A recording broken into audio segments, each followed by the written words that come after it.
चलो बेटा, we will continue to the new topic, business law unit 2। जैसे ही college के अंदर से एग्जाम का कुछ आता है मैं आपको इन्फॉर्म कर दूंगा। Business law unit 2 material class पे अवेलेबल हो चुका है। एमालगमेशन एडवांस अकाउंट यूनिट 1 वो भी मटेरियल क्लास पे आ चुका है। आप लोग अपना इंस्टॉलमेंट जमा करा जाइए और एडिशनल मटेरियल 3 सब्जेक्ट आ चुके ले जाइए। जिसका फर्स्ट बाकी है वो पूरा पेमेंट लेके आया तो आगे के भी 5 सब्जेक्ट के मटेरियल ले जाए। अब बिलो कंटिन्यू करेंगे हम यूनिट 2 के ऊपर। यूनिट 2 यूनिट 1 से इजी है, बट कंडीशन ये है कि आपको यूनिट 1 समझ में आना जरूरी है, क्योंकि वो बेसिक कॉन्सेप्ट के बाद ही आता है। और जो बंदों ने यूनिट 1 नहीं पढ़ा है वो प्लीज यूनिट 2 स्टडी करने के पहले यूनिट 1 स्टडी करें, तो ही आपको समझ में आएगा। लीगालिटी ऑफ द ऑब्जेक्ट, लीगालिटी कि जो ऑब्जेक्ट का आप एग्रीमेंट करते हो, कॉन्ट्रैक्ट करते हो, वो लीगल होना चाहिए। देखो देखते हैं, explain the condition under which consideration यानी समथिंग इन रिटर्न और object of an agreement is unlawful. Bring out difference between unlawful and illegal agreement. अब ये दोनों दो अलग है, अनलॉफुल एग्रीमेंट भी वॉइड है, इलीगल एग्रीमेंट भी वॉइड है, मगर दोनों दो में बहुत डिफरेंस है। तो ऑलरेडी यूनिट 1 में पढ़ा था, we must know that contract must be lawful, object and consideration. If the object of consideration is unlawful the agreement is void. MCQ में आ सकता है कि अगर आपका कंसीडरेशन अनलॉफुल है तो आपका एग्रीमेंट वॉइड हो जाएगा। वॉइड का मतलब नॉट एनफोर्सिएबल बाय लॉ, यानी कायदे में लगेगा नहीं। Thus, for a valid contract, both object of a contract and consideration must be lawful। तो अगर आपको कॉन्ट्रैक्ट करना है तो जो मकसद, जैसे एग्जांपल हम ये ऑब्जेक्ट का कॉन्ट्रैक्ट कर रहे हैं तो ये ऑब्जेक्ट भी लॉफुल होनी चाहिए, और कंसीडरेशन मींस जो समथिंग हम रिटर्न दे रहे हैं वो भी लॉफुल होनी चाहिए। देखते हैं व्हेन कंसीडरेशन और ऑब्जेक्ट इज अनलॉफुल, कब अनलॉफुल है। तो section 23 of the contract act, the consideration or object of an agreement is unlawful in the following cases। कौन सी कंडीशन है जहां पे आपकी ऑब्जेक्ट या कंसीडरेशन अनलॉफुल हो जाएगा। तो number 1, if it is forbidden by law. अगर वो वस्तु को कायदे ने मना फरमाया है, फॉरबिड फरमाया है। जैसे एग्जाम्पल, फिर मैं डिटेल में जाऊंगा।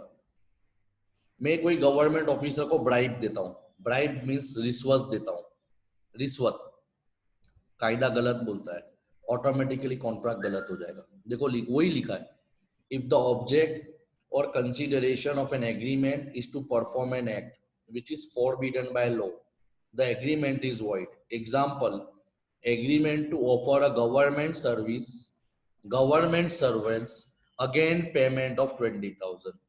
This agreement is void because object is unlawful। समझ में आया कि भाई जो चीज को गवर्नमेंट ने मना फरमाया है, इलीगल फरमाया है, फॉरबिडन फरमाया है, तो वो कॉन्ट्रैक्ट आप करोगे तो वो आपका वॉइड नहीं है। Clear. Number 2, if it is of such nature, अगर आपका कॉन्ट्रैक्ट ऐसा होता है that if permitted, अगर आपने उसको परमिशन दी, वो कॉन्ट्रैक्ट की रजामंदी दी, it will defeat the provision of law। अगर तुमने वो चीज की रजामंदी दी तो आप कायदे को तोड़ने वाले बन जाओगे, या तो कोई कायदे का उल्लंघन हो जाएगा। देखो पढ़ते हैं, फिर एग्जांपल भी दिखाता हूं कौन से केस है।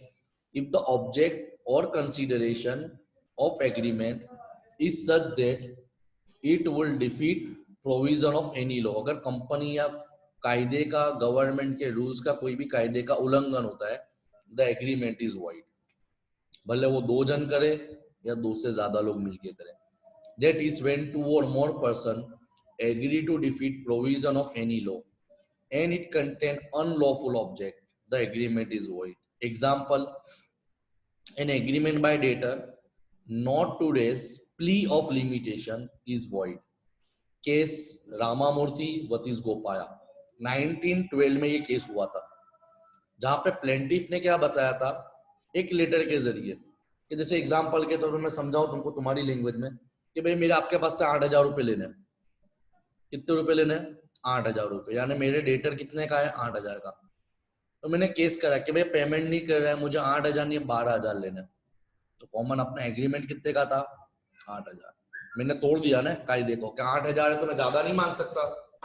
क्लियर? तो इसको बोलते हैं कि अगर कोई कायदे का उल्लंघन होता है, दो लोग मिलके रेडी भी हो जाते हैं उल्लंघन करने पे, तो वो ऑब्जेक्ट लॉफुल नहीं होगा। Clear? Number 3, if it is fraudulent. Already मैंने यूनिट 1 में पढ़ा दिया है। फ्रॉडलेंट का मतलब फ्रॉड करना। If an agreement is to made fraudulent purpose, अगर तुमने किसी को लूटने के, छेतरने के या एक्सप्लॉइट करने के मकसद से करा, इट इज वॉइड।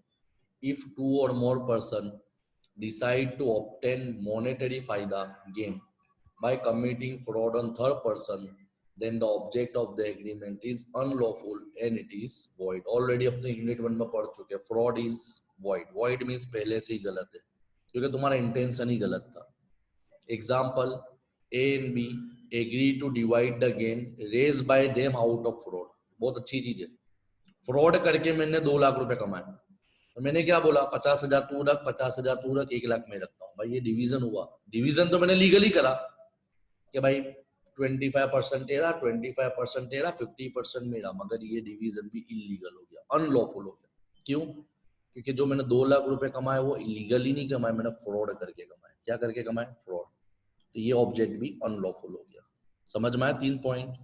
अगर कायदे का उल्लंघन होता हो, कायदा मना फरमाता हो, फ्रॉड किया हो। Point number 4, if it involve injury to a person or property of other, अगर मेरे एग्रीमेंट करने से किसी को नुकसान होता है तो वो एग्रीमेंट चलेगा नहीं। जैसे मैं बेस्ट एग्जांपल देता हूँ, बेस्ट एग्जांपल, मेरे पड़ोस में है मिस्टर ए रहते, चलो अपना नाम दे देते, मिस्टर समीर रहते मेरे पड़ोस में। तो मैं मेरा मकान बनाने के लिए दीवार को ठोक रहा हूं, मेरे दीवार के ठोकने के वजह से, तोड़ने के वजह से समीर भाई की दीवार टूट गई, तो मेरा जो घर बनाना है वो गलत हो गया। क्यों? क्योंकि मुझे उनको कॉम्पेंसेट करना पड़ेगा, क्योंकि मेरे काम के वजह से, मेरे फायदे के लिए किसी और पर्सन को नुकसान नहीं होना चाहिए, चाहे उसकी मूवेबल प्रॉपर्टी हो या इमूवेबल प्रॉपर्टी हो। देखो, here injury means any wrong, कुछ गलत करना, हार्म, नुकसान पहुंचाना, डैमेज करना। Here, property include both movable as well as movable. If an agreement involve any injury to a person or his property, it is void. Clear? गलत है, unlawful हो गया अभी। नंबर 5, डिटेल में नहीं जाऊंगा, आप लोग नेट से पढ़ लेना। If it is regarded as immortal, immortal का मतलब क्या? जो moral right नहीं है। जैसे एग्जाम्पल के तौर पे बात करें, एग्जाम्पल के तौर पे बात करें कि किसी शादीशुदा औरत को बोलना कि तू तलाक लेके मेरे पास आ जा, मैं तुझे 5 लाख रुपए दूंगा, तो ये इमोरटल हो गया, ये गलत है। जनरली ये फैमिली कोर्ट में आता है। If the object of contract or consideration is immoral, it is void. Example वही दिया है, आप पढ़ लेना, शादी वाला ही दिया, इसके लिए मैं डिटेल में नहीं जाऊंगा, थोड़ी लैंग्वेज वल्गर है, आप पढ़ लेना। In number 6, oppose to public policy. Public policy पूरा अच्छा आंसर है, पूरा चैप्टर है ये यूनिट 2 में। Agreement oppose to public policy, यानी अगर तुम कोई ऐसा काम करते हो जो पब्लिक पॉलिसी, जो गवर्नमेंट की रूल्स है, ग्राहकों की, एम्प्लॉय की, लोगों की पॉलिसी है, उसके अपोज में जाता है, तो वो कॉन्ट्रैक्ट, वो ऑब्जेक्ट भी अनलॉफुल है। If the agreement is opposed to public policy, it is void. An agreement is said to be opposed to public policy when it is harmful to the public welfare. Public example, best example दूंगा। Suppose मैं smoke करता हूं, तो मेरे smoke करने की वजह से मेरे बाजू में बैठे हुए बंदे को तकलीफ हो रही, होती है तकलीफ धुएं से, पब्लिक पॉलिसी के अपोज हो गया, तो मुझे वहां पे सिगरेट नहीं पीनी चाहिए, स्मोक नहीं करना चाहिए।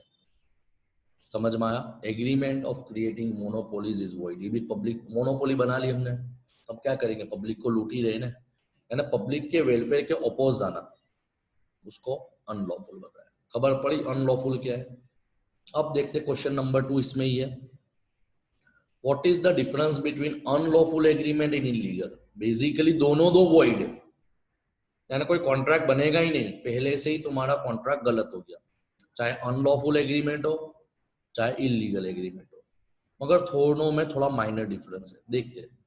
N unlawful agreement is one which is not enforceable by law, it is null. Null means zero, हुआ ही नहीं है। एंड वॉइड एब इनिशियो, इसका मतलब पहले से गलत है, यूनिट 1 का टॉपिक है वॉइड एब initio. Similarly illegal agreement is also not enforceable, in this sense both are similar। देखने जाओ तो दोनों दो सेम है, क्योंकि दोनों दो void है, दोनों दो enforceable by law नहीं है, but their actual legal effect are different। देखो दोनों दो गलत है, मगर दोनों दो की लीगल इफेक्ट अलग अलग है। एकदम सिंपल लैंग्वेज में बताता हूँ, सिंपल लैंग्वेज में। किसी को मारने का एग्रीमेंट करना ये इलीगल हो गया, किसी को डराने का ये भी इलीगल हो गया, किसी को धमकाना ये सब वॉइड है, मगर किसी को चीट करना ये अनलॉफुल हो गया। देखते हैं। An unlawful agreement is void ab initio, it is null and void among the parties to the contract, यानी दोनों दो पार्टीज के लिए। It is not enforceable because it is opposed to public policy। Here the legal effect is that only unlawful agreement is void, but collateral transaction related to agreement are not affected, they continue to be enforceable by law। यानी इसकी कोई कानूनी गुनाह नहीं है, unlawful है, इसका मतलब उसमें सुधारा कर लो, तुम कर सकते हो। जैसे मैंने बताया कि सिगरेट पीना, मेरे सिगरेट पीने से किसी को तकलीफ होती है तो ये अनलॉफुल हो गया, मगर मैं रूम में जाके पी सकता हूँ, कोई मेरे को सिगरेट पीने से नहीं रोक सकता। मुझे ऐसे पीना कि किसी को तकलीफ ना हो, तो ये अनलॉफुल है, पब्लिक हित के अपोज में है, मगर ये इलीगल नहीं है। मगर इलीगल क्या है? An illegal agreement is void, but legal effect of illegal agreement is more severe than unlawful. In case of illegal, not only men but other are also badly affected। समझ में? जैसे cigarette बेचने वाला गलत नहीं है, मगर जाहिर में पीने वाला गलत है, ये अनलॉफुल हो गया। अब मैं इलीगल एग्जांपल गुजरात के तौर पे बताऊं, गुजरात में दारू बेचने वाला भी इलीगल है और दारू खरीदने वाला भी इलीगल है, यानी पीना तो छोड़ो, बेच भी नहीं सकते। समझ में आया डिफरेंस? ये तुम्हारा पहला क्वेश्चन अवॉर्ड हो गया।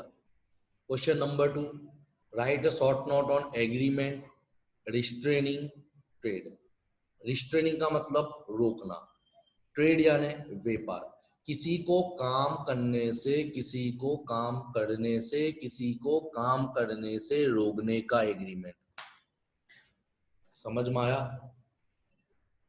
किसी को काम करने से रोकने का एग्रीमेंट। तो जनरली किसी को हम रोक भी नहीं सकते धंधा करने से, वॉइड है। देखो लिखा हुआ है, an agreement in restraint of trade is void.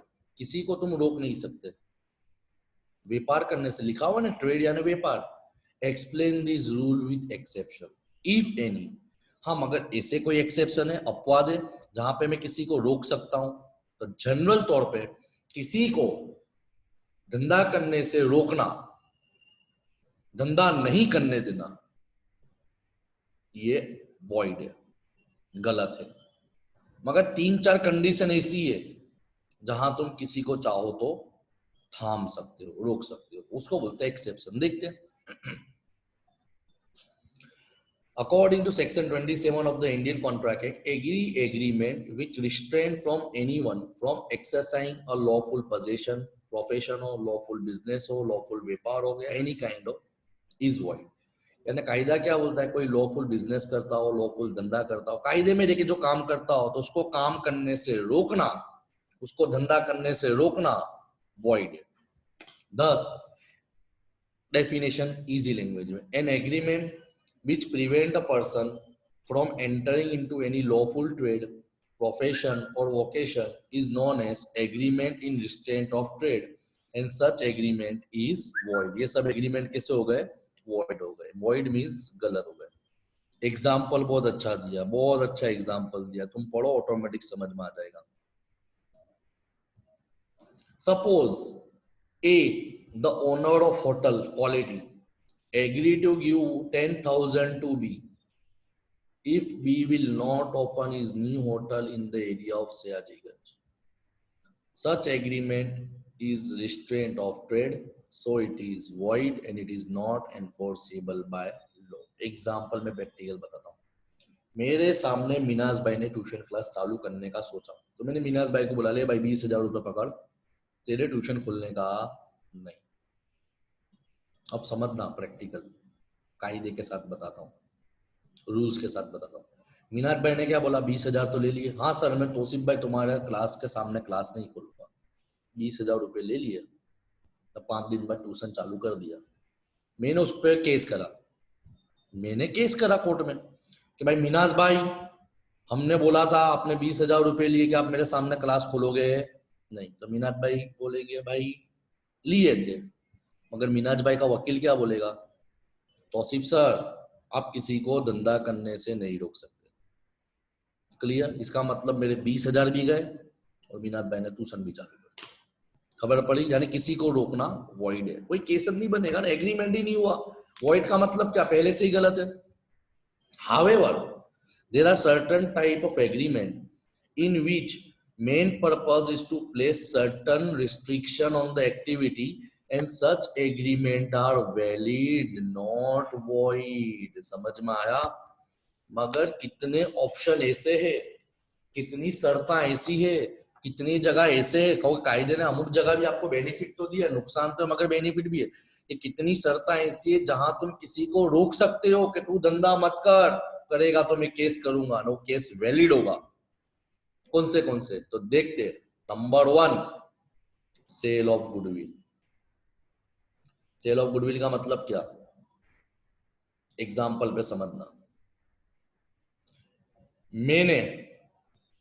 मेरे सामने ट्यूशन क्लास था,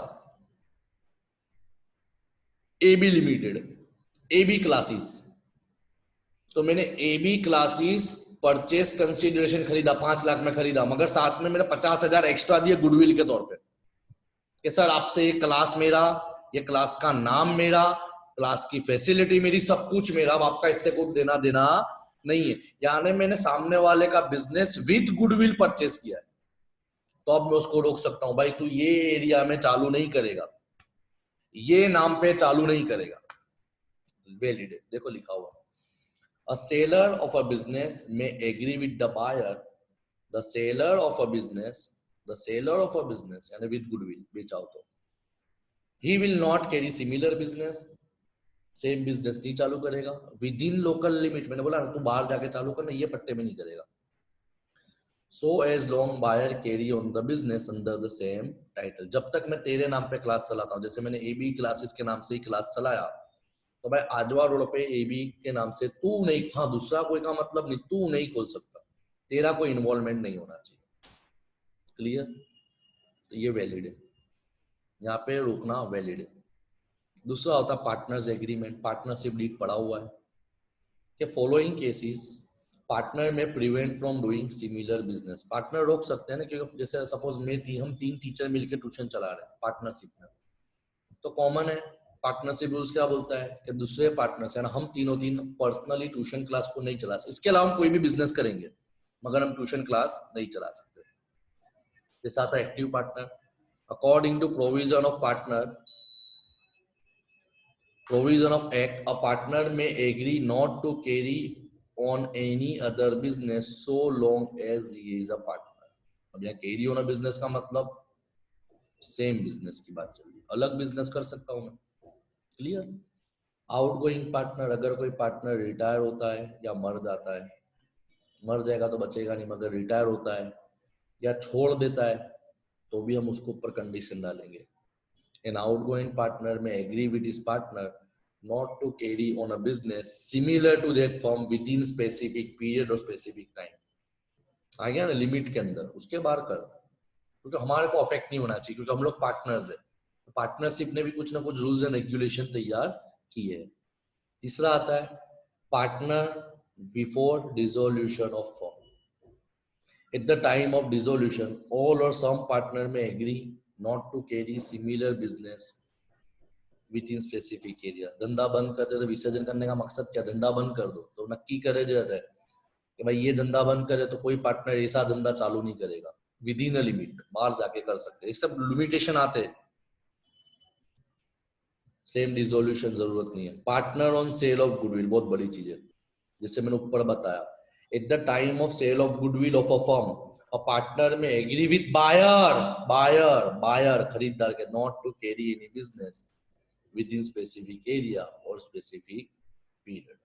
अगर हमने पहले सोल प्रोप्राइटरशिप की बात करी, छोटा बिजनेस, अब पार्टनरशिप बिजनेस मैंने खरीद लिया तो मैंने पार्टनर्स को बोल दिया कि भाई मैं तुम्हारा बिजनेस तुम्हारे नाम पे चालू कर रहा हूं, पूरा खरीद लिया है, A limited, A B limited, A B partnership limited खरीद लिया है, और यही नाम पे मैं धंधा करूंगा। जितने भी पार्टनर है वो लोग आजवा रोड या बड़ौदा के अंदर सेम बिजनेस नहीं कर सकते, लीगल हो गया। क्लियर।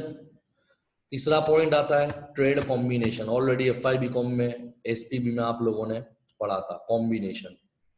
तो कॉम्बिनेशन का मतलब क्या होता था कि आप लोग एसोसिएशन बनाते हो या फेडरेशन बनाते हो या ट्रस्ट बनाते हो। काहे के लिए बनाते हो, काहे के लिए बनाते हो, तो एक मकसद के लिए बनाते हो कि भाई बिजनेस क्या तुम ज्यादा में ज्यादा कंबाइन होके, पढ़ा था ना FPB unit 1 business combination, types of combination में पढ़ेला association, federation, trust and consolidation. The trader and manufacturer in the same line may form an association and its member may agree upon certain norms. Norms means rules regarding timing, price and uniformity. Such agreement is valid, but such an agreement they try to avoid unnecessary competition. Clear? हाँ, मगर point देख लो, मगर combination करने के पीछे मकसद क्या, competition दूर नहीं, कंज्यूमर को लूटना है मोनोपोली क्रिएट करके, तो ये फिर वॉइड हो जाएगा। समझ में आया। तुम अंदर अंदर कंपटीशन दूर करने के लिए, मार्केट में प्राइस को मेंटेन करने के लिए कॉम्बिनेशन बना रहे हो। तुमने पढ़ा था advantage and disadvantage of cartels, pools, पढ़ा था ना, लिमिटेशन है तो वॉइड हो जाएगा। चौथा आता है सर्विस कॉन्ट्रैक्ट। ऑलरेडी हम लोग पढ़ चुके हैं, यहाँ सुधार लियो।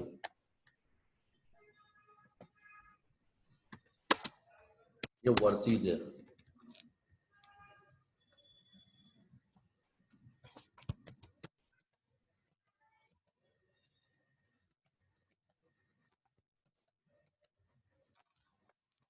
दो मिनट। हाँ बेटा सुधार लियो, वरना आपको थोड़ी प्रॉब्लम हो जाएगी सोने। ये केस है वर्सेस है। चौथा आता है सर्विस कॉन्ट्रैक्ट। तो सर्विस कॉन्ट्रैक्ट का मतलब तो सीधा के सीधा है कि सर्विस जब तुम जॉब करते हो तो जॉब तुम किस पे करते हो, बॉन्ड साइन करते हो ना। तो बॉन्ड साइन करने के पीछे मकसद क्या होता है कि आप जब तक मेरे वहां पे हो तो तुम मेरे कॉम्पिटिटर या सेम बिजनेस में काम नहीं करोगे, क्योंकि सर्विस कॉन्ट्रैक्ट होता है, रिटर्न एग्रीमेंट होता है, 3 साल 5 साल कॉन्ट्रैक्ट होता है ना। तो देखो सम टाइम लिखा हर बार नहीं होता, some time if service agreement an employee is prevented from taking any other engagement during the period of his employment। 10 से 6 मेरी जॉब का टाइमिंग है, तो 10 बजे कहीं भी करना है, 10 बजे पहले, 6 बजे बाद कहीं भी करना है, पर 10 से 6 में तो मेरे पास बंदे लाए तो कहीं काम नहीं कर सकता। आ गया ना, रोकना किसी को। Such agreement is valid, not void.